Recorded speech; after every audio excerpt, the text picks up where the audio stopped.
देखिए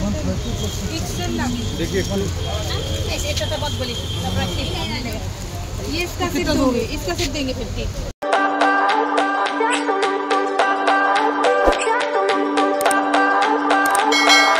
হাই, তো চলো আজকে আমরা বেরিয়ে পড়েছি। এই দেখো আমি আর এদিকে নিতুদি। তো এদিকে গাড়ির পেছনে বসেছিলাম আমরা, দেখো জাস্ট বসেছিলাম বলে ভিউটা উপভোগ করতে পারলাম। এত সুন্দর না ভিউটা, আমার তো খুব সুন্দর লাগছিল বলো। আর জায়গাটা কোথায় তোমরা যদি চিনতে পারো প্লিজ কমেন্ট করে জানাও। আর এই দেখো আমরা দুজনে যাচ্ছিলাম, এদিকে চলে এসেছি মেট্রো স্টেশনে। এদিকে মেট্রোও চলে এসছে, পুরো পারফেক্ট টাইমে আমরা এন্ট্রি নিয়েছি মেট্রো স্টেশন। দেখো নতুন মেট্রো, কী সুন্দর লাগছে না। আর দেখো পুরো ফাঁকা, নাচতে নাচতে যাচ্ছে এদিকে একজন। তো চলো এদিকে যাই আমরা দুজনে মিলে। দুপুরের টাইম থাকার কারণে আর কি মেট্রোটা পুরো ফাঁকা ছিল। দুপুর বলতে ওই 3:30 বাজে, তাও ওই দেখেছো পুরো মানে হালকা বলতে গেলে ভিড় আছে।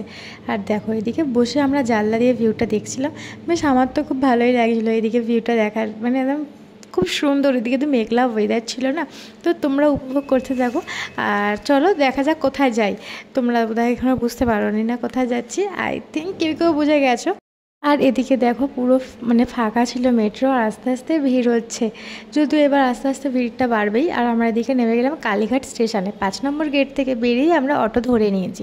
অটো ধরে আমরা যাচ্ছি এদিকে গড়িয়া স্টেশনে। দেখো আমরা অটোর মধ্যে কি করছিলাম, তো যাই হোক নাটক করছিলাম দুজনে মিলে। আমরা একসঙ্গে থাকলে এটাই মজা ঠাট্টা করি। এখানে গড়িয়াতে এসে গেছি, এদিকে নেবে আমরা চলে এসেছিলাম যে কেনাকাটা করতে। আমি অ্যাকচুয়ালি কিছু কেনার জন্য আসিনি, কিন্তু দেখা যাক লাস্ট পর্যন্ত কী কী কিনি বা কী নিয়ে যাই। তো এখানকার না দোকানের তোমার ফিক্সড প্রাইস থাকে, যেই এক একটা দোকানে আছে। আর কিছু কিছু দোকান আছে যেগুলো মানে রেট বার্গেনিং করলে তোমার কমবে। আর এই দোকানটাতে এসে মানে কিছু চুড়ি বা ব্যাঙ্গেলস, ক্লিপ সব কিছুই ছিল। এই জন্য দেখছিল যে কী কী নেবে বা কোন কালার করে নেবে, সব কিছুর সঙ্গে যেন মানে পরা যায় আর কি। আর এদিকে আমি চলে এলাম, কিছু দিয়েছিলাম শর্ট কুর্তি নেব বলে। জিন্সের সঙ্গে বেশ ভালো লাগে শর্ট কুর্তিগুলো পরলে, কিন্তু এত শর্ট হাতা না ট্যাং ট্যাং করবে, এটা মানে ভালো লাগবে না, ওই জন্য নিইনি। দেখে চলে এলাম। আর এই দোকানে তোমার ফিক্সড প্রাইস ছিল। ফিক্সড প্রাইস থাকলেও না মানে কোয়ালিটি বা তোমার জিনিস যদি পছন্দ না হয় তাহলে কেন নেবো বলো। আর এই জামাটা কেমন লাগছে জানিও তো আমাকে। আর এই জামাটা বেশ আমার পছন্দ হয়েছে ভালো। তো দেখছিলাম আরও কিছু আছে কি না, বেশ বাচ্চাদের মতন খুব সফট কাপড়টা। এগুলো তোমার 150 টাকা এরকম দাম আছে, বেশ খুব সুন্দর। আমার তো বেশ পার্সোনালি ভালো লেগেছে, গরমের মধ্যে পরে ডিউটি যাওয়ার জন্য একদম পারফেক্ট আছে। কি বলো তোমরা, তাই না? এবার নিতুদি দেখছিল নিতুদির জন্য শর্ট কুর্তি কিছু নেবে, বাট এখানে আমার তো কিছু পছন্দ হচ্ছে না। এবার দুজনে মিলে ঘুরিয়ে ঘুরিয়ে দেখছে, এবার ওরও কিছু পছন্দ হয়নি। তো দেখি এখানে আলটিমেটলি কিছু নেই কিনা। আমার তো মনে হয় না এখানে পছন্দ হবে, যা মেরমেরে কালার বা এমন ডিজাইন খুব হেভি, বা এগুলো ডিউটিতেও পরা যাবে না, বা পছন্দ হচ্ছে না আর কি। তো তোমরা আসতে পারো, দেখতে পারো যদি কারোর কেনাকাটার থাকে। আমরা দুজনেই এসেছিলাম ফার্স্ট টাইম গড়িয়ায়। আর এত বড় গড়িয়ার মার্কেটটা না, কোন দিকে কী করবো দুজনে মিলে কিছু বুঝতেই পারছিলাম না। দুজনেই যেহেতু ফার্স্ট টাইম গেছি। আর এটা নিতুদিকে বললাম আমি নেওয়ার জন্য, দেখছিলো ভালো লেগেছে, এটা ওর জন্য নেওয়া হয়েছে। তো দেখি আর কী কিনি, চলো তোমরা দেখতে থাকো।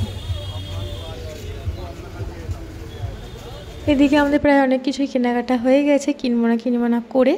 যদিও অত কিছু ভ্লগের মধ্যে আমি দেখাতে পারিনি, কারণ প্রায় বেশিরভাগ দোকানেই তোমার বলে দিচ্ছে যে ভ্লগ বা ভিডিও ফটো তোলা নিষিদ্ধ।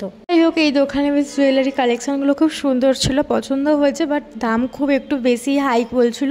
যেগুলো একদম মানে আমাদের এখানে ধরো নর্মাল তোমার 50 টাকা 70 টাকা ইয়াররিংস, ওখানে তোমার 150 টাকা বা এখন 250 টাকা এরকম বলছিল। আর এই ব্যাগটা কেমন লাগছে কমেন্ট করে জানিও তো, যদি ভালো লাগে তাহলে নিয়ে নেবো আর কি। আর যাই হোক এদিকে চলে আসলাম, কিছু দেখো গাছপালা আছে, গাছগুলো খুব সুন্দর। যেখানে গাছ দেখি না দাঁড়িয়ে পড়ি, যদিও নিয়ে আসার মতন মানে অত দূর থেকে সম্ভব হবে না, মেট্রোর মধ্যে অফিস টাইমে ভিড়, যদি ছুটি হয়ে যাবে সব, ওই জন্য আর নেই গাছপালা। আর এমনিও আছে। তো এদিকে এলাম কিছু দেখার জন্য, বোতল বা কফি মাগ বা কিছু নেব যদি, তো পছন্দ হয় তো সেরকমই জন্য ভাবার চিন্তা করে এদিকে এসেছি আর কি। তারপর এদিকে এসে হাঁপিয়ে গেছি দুজনেই, তো বললাম কাকুকে একটু আমরা যে একটু আখের রস করে দাও, দুজনে মিলেই খাবো। তো গরম যা ছিল, তারপর এদিকে এসে খেয়ে দিয়ে এদিকে কিছু ফটো ফ্রেম দেখছিলো নিতুদের বাড়ির জন্য। এদিকে ফটো ফ্রেম নিয়ে নিয়েছে, দুজনে মিলে অনেকটাই কেনাকাটা করে নিয়েছি। তুই চলো আজকে বাড়ি যাই, যেতে যেতে ব্লগটা আজকে এখানেই শেষ করলাম। দেখা হবে নেক্সট অন্য কোনো একটা ব্লগে, ততক্ষণ ভালো থেকো।